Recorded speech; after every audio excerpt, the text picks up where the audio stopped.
Orcídia, en el País Vasco, se dispara hasta los 30 positivos y ya están valorando el confinamiento. Por el momento ya se han cerrado todos los edificios públicos y se ha pedido a la población que permanezca en sus viviendas. Preocupación también en A Mariña, en Lugo. Siguen detectándose casos a 4 días de las elecciones. Este domingo 12 de julio hay elecciones en Galicia y en País Vasco. Tenemos a Alberto Núñez Feijóo y tenemos a Íñigo Urkullu. Y ojo, porque los de Podemos caen en picado en Galicia y también en el País Vasco. La rueda de prensa del Consejo de Ministros de este martes ha estado marcada por la polémica del caso Dina. Pablo Iglesias se ha sometido por primera vez a una comparecencia desde que estallase la polémica y lo ha hecho manteniendo la crítica hacia medios no afines e incluso ha considerado lógico que los periodistas sean insultados. Pablo Iglesias se defiende atacando. Todos los que tenemos una presencia pública y una relevancia, digamos, a la hora de participar en los debates, y ahí los profesionales de los medios de comunicación, algunos lógicamente la tienen, pues creo que la crítica es una cosa normal. Bruselas empeora su previsión de desplome para España. Estima que la economía española se va a contraer un 10,9% este año, el peor dato del continente después del italiano. En sus anteriores previsiones, publicadas en mayo, la Comisión Europea esperaba que la pandemia de coronavirus provocase un descenso del PIB mucho menor, del 7,7%. El presidente Bolsonaro da positivo en coronavirus después de haber manifestado síntomas. Desde el inicio de la pandemia, el dirigente ha incumplido de forma reiterada todas las recomendaciones sanitarias de aislamiento social, incluso prescindiendo del uso de la mascarilla. Ahora ya asegura que la pandemia es inevitable. Ola de calor en España que pone a 7 comunidades autónomas en aviso por temperaturas demasiado elevadas. Los termómetros llegarán a marcar los 43 grados. El ambiente propio de verano y seco se va a predominar en todo el país, a excepción del norte. Se prevé que estas altas temperaturas persistan durante toda la semana.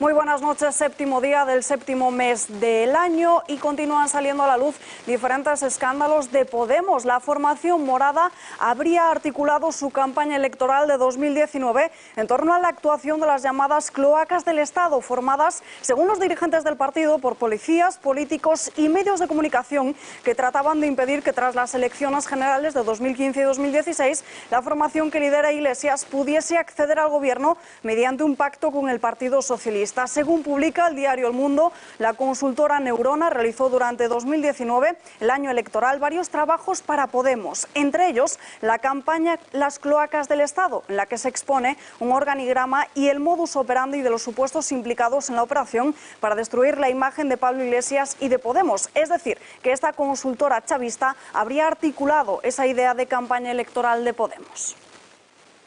Otro de los escándalos en el que está inmerso Pablo Iglesias es en el caso Dina. Para desviar la atención sobre el mismo, Pablo Iglesias, en esa rueda de prensa tras el Consejo de Ministros, desde el Gobierno ha acusado a periodistas críticos y también avala que se les insulte. El vicepresidente segundo arrastra, como decimos, al Ejecutivo y dice que todas esas informaciones que se están publicando en estos días están destinadas a romper esa coalición entre el Partido Socialista y Podemos. Todos los que tenemos una presencia pública y una relevancia, digamos, a la hora de participar en los debates, y ahí los profesionales de los medios de comunicación, algunos lógicamente la tienen, pues creo que la crítica es una cosa normal y propia de las democracias, e incluso las cosas desagradables que vemos en las redes sociales y que no nos gustan a nadie también son normales, y yo no sería partidario de que eso se pudiera perseguir. El derecho, y en particular el derecho civil, ofrece instrumentos para que cuando alguien se sienta ofendido porque se han atravesado determinadas líneas, pues ejerza esos derechos en el marco de la ley. Ni Pablo Iglesias, que es vicepresidente del Gobierno, ni tampoco el propio Pedro Sánchez acudieron ayer al funeral en memoria a las víctimas del coronavirus que se produjo en la Catedral de la Almudena. Sí lo hicieron otros representantes reconocidos políticos, como por ejemplo Meritxell Batet, Carmen Calvo o también José Luis Martínez Almeida. El alcalde de Madrid ha criticado esa ausencia a través de las redes sociales. Almeida dice que como alcalde de Madrid le hubiese agradecido la presencia a Pedro Sánchez en el funeral por las víctimas del COVID. Su memoria, dice, nos debe impulsar a todos para hacer una sociedad mejor.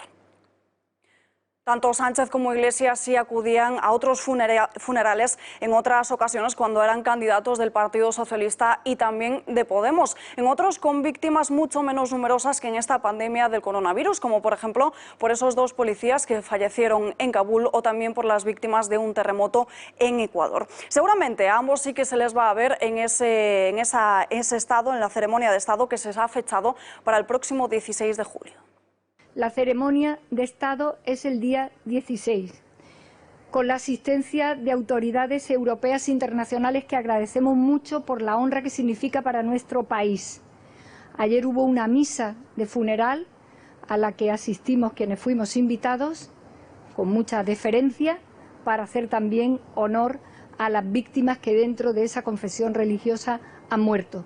Pero la ceremonia de Estado es el día 16. Ayer el presidente del Gobierno estaba defendiendo los intereses generales de este país muy esforzadamente y esperemos que con mucho éxito, porque es lo que necesita España en este momento. Y volvemos al Consejo de Ministros de esta mañana porque el Gobierno no ha querido pronunciarse sobre las últimas informaciones que salpican al rey emérito Juan Carlos. Se justifica para ello separando la monarquía del anterior rey con la del actual monarca, Felipe VI. Las actuaciones judiciales por parte de tribunales de justicia de otros países se están dirigiendo al antiguo jefe del Estado, que no para nada tienen repercusión ni impacto en el actual jefe del Estado, que además recuerdan ustedes que cuando se empezó a conocer algunos extremos de esta cuestión renunció de forma explícita a la herencia que en su caso le pudiera corresponder con motivo de esta fundación. Todos somos iguales ante la ley, esto no es una cuestión retórica, es una cuestión real en la que siempre que una persona se pueda apreciar algún tipo de separación o algún tipo de irregularidad o de indicio, hay que investigarla teniendo claro que hay presunción de inocencia hasta que no se demuestra lo contrario. A diferencia de lo ocurrido en el Congreso y también en la Comunidad de Madrid, el Ayuntamiento sí ha logrado sacar adelante los pactos de la Villa. Todos los grupos parlamentarios, por unanimidad, han aprobado más de 350 medidas acordadas en 5 mesas de negociación a lo largo de un mes. Durante algunos de esos puntos pactados entran ya en vigor y otros lo irán haciendo paulatinamente. El refuerzo de los servicios sociales y del programa de teleasistencia o la creación de la tarjeta social municipal serán algunas de esas medidas que se van a poner ya mismo en marcha. Las primeras palabras del portavoz de Vox, de Javier Ortega Smith, han sido para agradecer la oportunidad dada por el equipo de gobierno. Ortega Smith ha alabado que se hayan mantenido al margen las rivalidades políticas para poder llegar a un acuerdo. Porque hemos demostrado que hay una nueva forma de hacer política. Algunos hablan de la nueva normalidad. Yo prefería hablar de una nueva forma de hacer política, aquella en la que todos los que servimos en esta dignísima actividad de la política lo hacemos, como he dicho antes, como servicio a los demás y somos capaces de demostrar que podemos serles útiles desde los distintos puestos institucionales. Me gustaría creer que estos acuerdos van a ser de alguna manera el inicio en otros muchos ayuntamientos, en otras muchas instituciones, de una nueva forma de hacer política. Arranca la cuenta atrás para que este domingo gallegos y vascos acudan a las urnas para poder votar, unos comicios un tanto atípicos por esta pandemia del coronavirus. Es por ello que Alberto Núñez Feijóo ha querido enviar un mensaje de tranquilidad a los ciudadanos, apelando a que votar es algo totalmente seguro. Para la gente mayor que vive en los pueblos, ir a votar con los protocolos que tenemos es el mismo riesgo que ir al supermercado o a la farmacia. Son las palabras del actual presidente de la Xunta de Galicia en una entrevista para el diario El País, para que este domingo la gente pueda acudir a depositar su voto sin ningún tipo de preocupación. Se trata de las primeras elecciones en España desde que se declarase esta pandemia por coronavirus. Y a pesar del brote detectado en A Mariña, las urnas no se van a mover. Diversos partidos políticos, como el Bloque Nacionalista Gallego o As Mareas, esa coalición de Unidas Podemos, habían pedido que estas elecciones se suspendiesen, pero la Junta Electoral Central ya ha dicho que no se dan las circunstancias para que esto ocurra. Garantiza que en A Mariña de Lugo se dan las condiciones para poder votar. Asegura que no corresponde a esa Junta Electoral pronunciarse sobre la situación de las elecciones en A Mariña lucense y que mientras las actividades administrativas, económicas y sociales se desarrollen con normalidad, no se entienden afectadas las condiciones del proceso electoral. Estos rebrotes y también la inquietud por el coronavirus amenazan con una baja participación en las urnas. Pero ¿cuál es el escenario que dibujan las encuestas? Patricia Tenorio, muy buenas noches.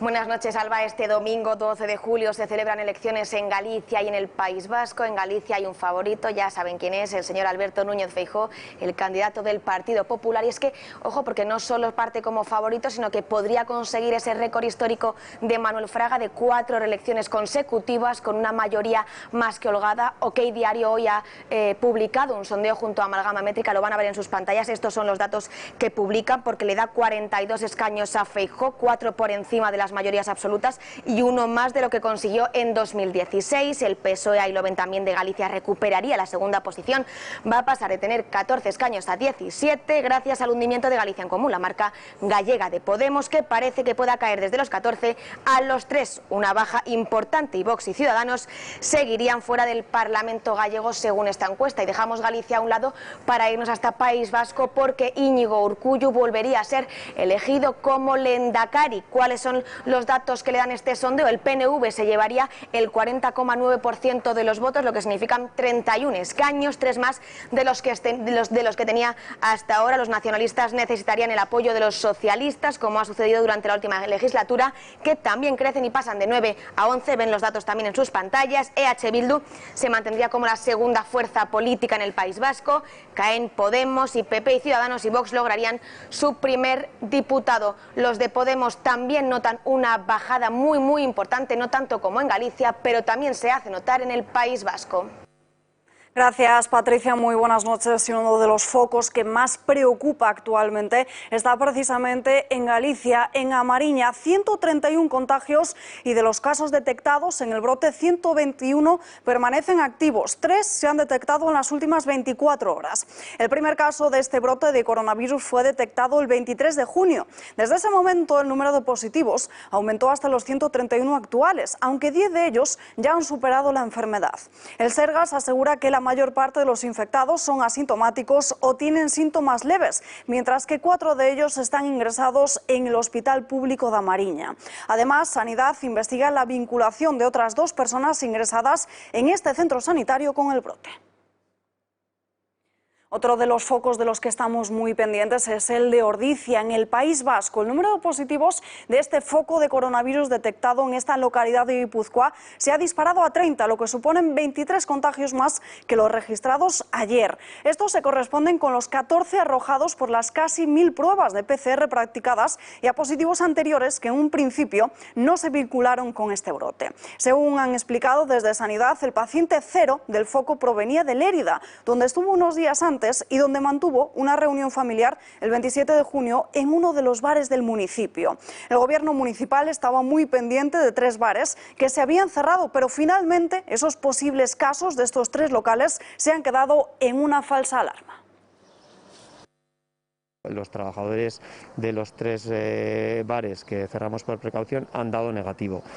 Eso para nosotros es un gran alivio, porque la verdad es que era un escenario que empeoraba mucho la situación, pero también es verdad que la otra cara de la moneda, ayer desde Salud Pública nos avisaban que se están haciendo muchos test, que estadísticamente prácticamente era imposible que todos dieran negativo.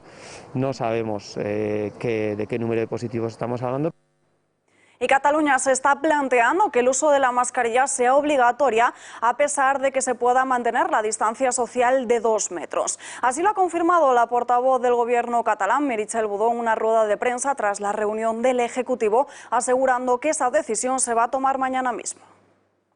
Pues en principio, en el ámbito del Procicat van a acabar de decidir pues si realmente cómo vamos a decretar la obligatoriedad del uso de la mascarilla, pero en principio la voluntad es pues que haya siempre sea obligatorio el uso de la mascarilla, más allá pues de la distancia entre personas, ¿no? Por lo tanto, a partir de aquí, todos los detalles de cómo, en qué situaciones y de qué manera, pues yo creo que se van a resolver en esta próxima reunión del Procicat y ya podremos pues detallar de qué manera se ejercerá la obligatoriedad del uso de la mascarilla.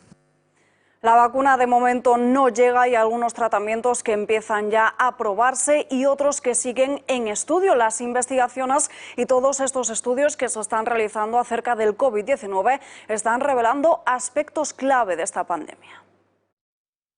Más de 200 científicos aseguran que el coronavirus también podría transmitirse, atención, por vía aérea. Son expertos de 32 países diferentes y dicen que incluso podría haber contagios en distancias superiores a 1 metro. Una teoría que ha llevado a los sanitarios a encender la alerta en las terrazas, donde no recomiendan el consumo de tabaco y derivados por si las pequeñas gotas que expulsamos pueden propagarse a más distancia a través del humo del tabaco y si, por tanto, aumenta el riesgo de contagiarse de coronavirus. Sin embargo, la Organización Mundial de la Salud sigue manteniendo que no existen evidencias sólidas de que el virus sea contagioso a través del aire, aunque reconocen que las gotículas que expulsan las personas al hablar, toser o estornudar pueden provocar contagios de coronavirus y por ello la necesidad de cumplir con el distanciamiento social de 2 metros. Un protocolo de seguridad que no parecen estar cumpliendo desde muchos puntos de nuestro país, porque la nueva normalidad ha traído consigo los temidos rebrotes de coronavirus, que poco a poco se han extendido por toda la geografía española, afectando a 15 de las 17 comunidades autónomas. Y como las cifras de los contagios no paran de crecer, las investigaciones son, a día de hoy, incesantes. Un estudio reciente del Hospital Río de Valladolid evidencia que el uso de corticoides inhalados ayuda a prevenir antes el coronavirus. Lo han comprobado tras tratar a pacientes con asma severa en las residencias de ancianos. De 137 casos controlados se infectaron 13, por lo que llevó a pensarse que el corticoides inhalado ayudaba.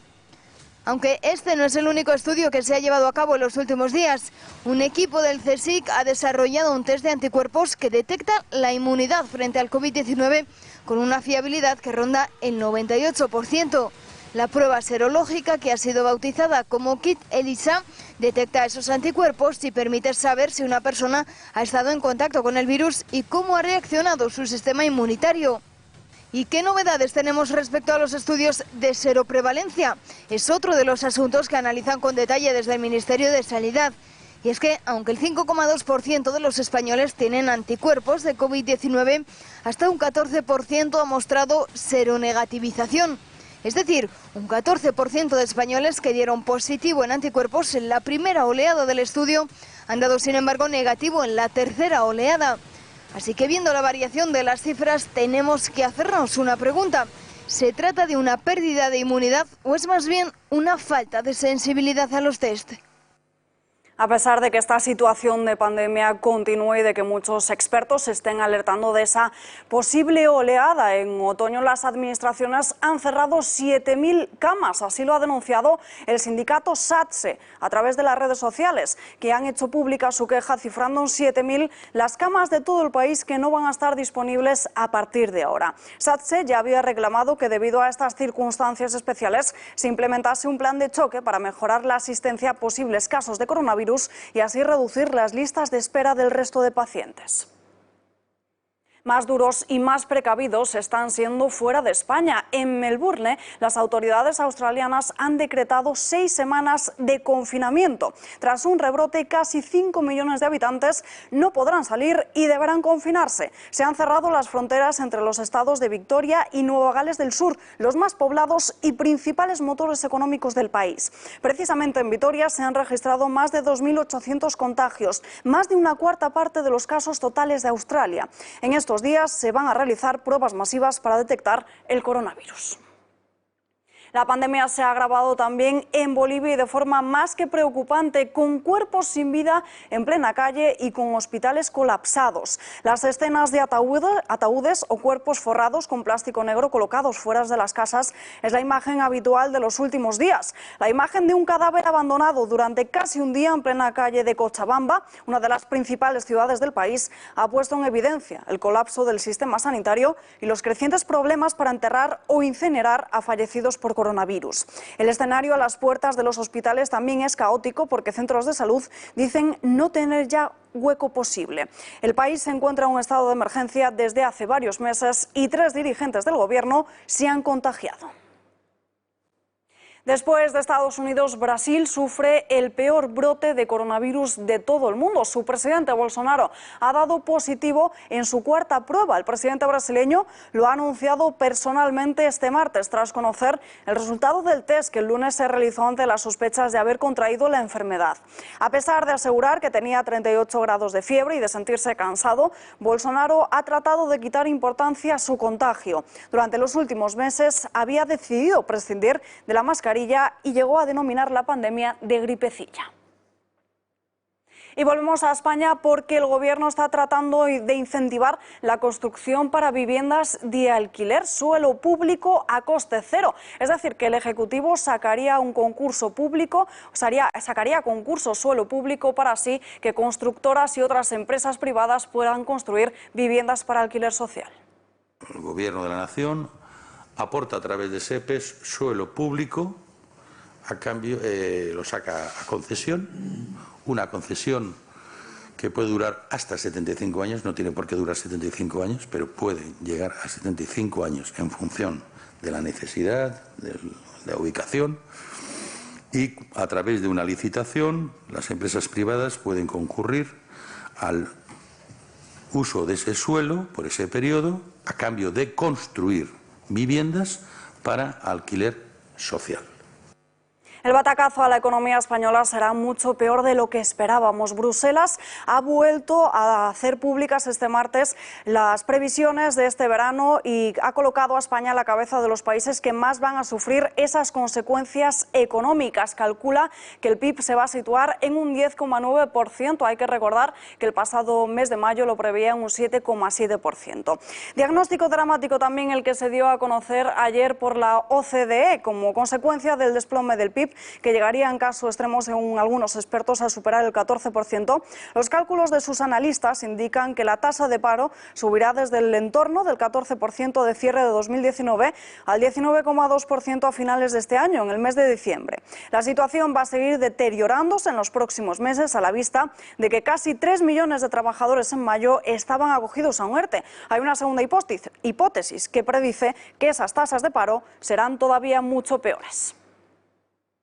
Y la ONU ha vuelto a sacar los colores a España al hacer público su último estudio. En él se muestra precisamente cómo en nuestro país hay situaciones de pobreza preocupantes, alta tasa de desempleo y también una crisis de vivienda.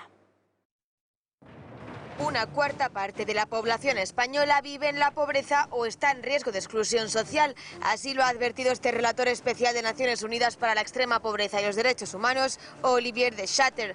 Hoy se ha hecho público el informe sobre esta situación en nuestro país y el relator asegura que los efectos de la pandemia han acrecentado las situaciones de gran pobreza muy extendidas. También habla de una alta tasa de desempleo, una de desempleo juvenil crónico que va a empeorar en los próximos meses y de otro gran problema de nuestro país, la vivienda.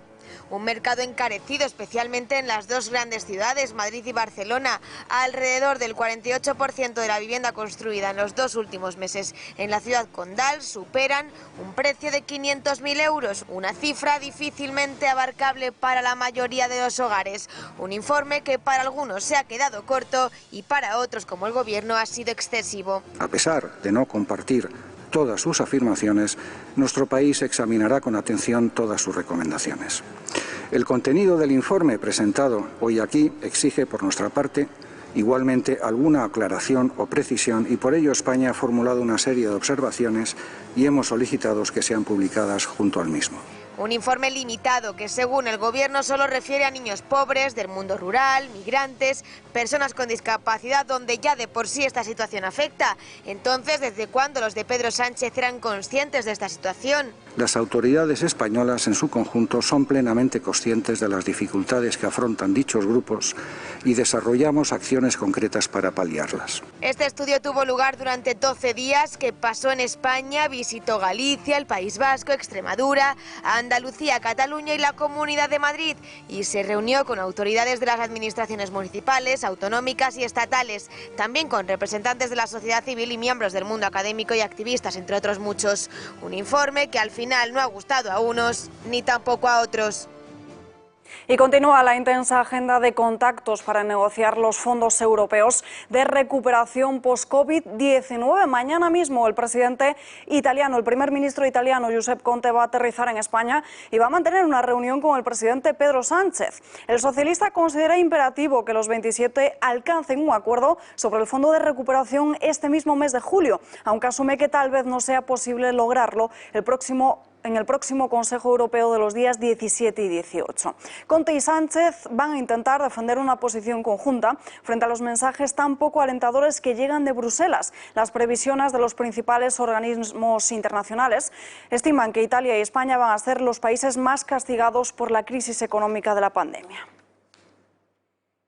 Y en página internacional, la Fiscalía boliviana acusa a Evo Morales de terrorismo y pide que sea detenido. El expresidente está siendo investigado en el conocido como Casa Audio. Se le atribuye que en una grabación telefónica instase a bloquear ciudades durante el conflicto político y social que atravesó el país entre octubre y noviembre del año pasado.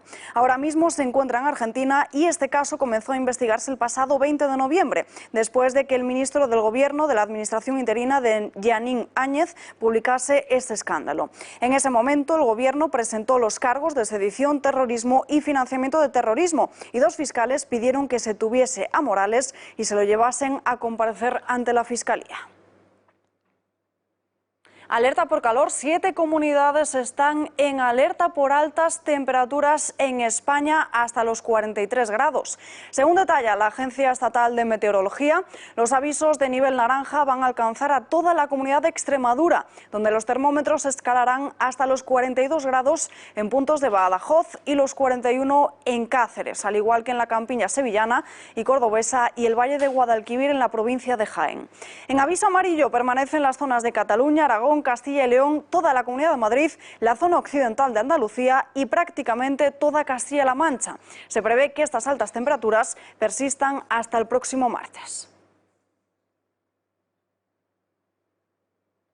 Y ni toros ni carreras. Hoy, 7 de julio, San Fermín debía ser el día grande de Pamplona. Los ciudadanos viven con tristeza ese día, ya que la pandemia del coronavirus ha obligado a que se posponga hasta el año que viene. Por primera vez en más de 20 años no se ha lanzado el chupinazo, no se esperan los tradicionales encierros de San Fermín y tampoco se va a entonar el pobre de mí.